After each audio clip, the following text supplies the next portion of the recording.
বগুড়ার দুপচাচিয়া উপজেলায় জয়পুরপাড়া এলাকায় উম্মে সালমা নামে এক গৃহবধূকে হত্যার পর ডিপ ফ্রিজে রাখার ঘটনা নতুন মোড় নিয়েছে। হত্যাকাণ্ডের ঘটনায় র্যাব পুলিশের বক্তব্যে ভিন্নতা মিলছে। হত্যাকাণ্ডের দুদিন পর উম্মে সালমার ছেলে সাদ বিন আজিজুর রহমান এই হত্যাকাণ্ডের সাথে জড়িত বলে দাবি করছিল র্যাব। তবে পুলিশ বলছে সালমার ছেলে সাদ নয়, হত্যাকাণ্ডে সরাসরি জড়িত তাদের ভাড়াটিয়া।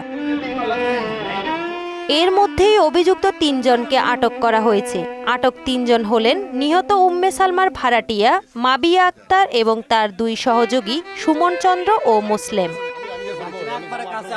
শুক্রবার সন্ধ্যায় এই তথ্য নিশ্চিত করে বগুড়া জেলা পুলিশের অতিরিক্ত পুলিশ সুপার সুমন রঞ্জন সরকার জানান, আটকের পর মাবিয়া, সুমন ও মুসলেম উম্মে সালমাকে হত্যার কথা স্বীকার করেন। তদন্তে এই হত্যাকাণ্ডের সাথে জড়িত থাকার কোনো রকম আলামত বা কোনো সাক্ষ্য প্রমাণই সাদের এগেনস্টে পাওয়া যায় না। ঘটনাস্থলের পাশে ছিল, সেই জায়গাতেও সে অনিয়মিতভাবে তার বাসায় ঢোকার কোনো আলামত দেখা যায়নি। সে যথারীতি সময়ে বাসা থেকে বের হয়েছে এবং সে যথাসময়ে নামাজ পড়ে কলেজ ছুটি হওয়ার পরে নামাজ পড়ে সে বাসায় ঢুকেছে। এর আগে এই ঘটনায় র্যাব জানায় উম্মে সালমার ছেলে সাদ বিন আজিজুর রহমান স্বীকার করেছেন তিনি নিজেই তার মাকে হত্যা করেছেন। এমন পরিস্থিতিতে প্রকৃত দোষী যেন শাস্তি পায়, এমনটাই প্রত্যাশা এলাকাবাসীর।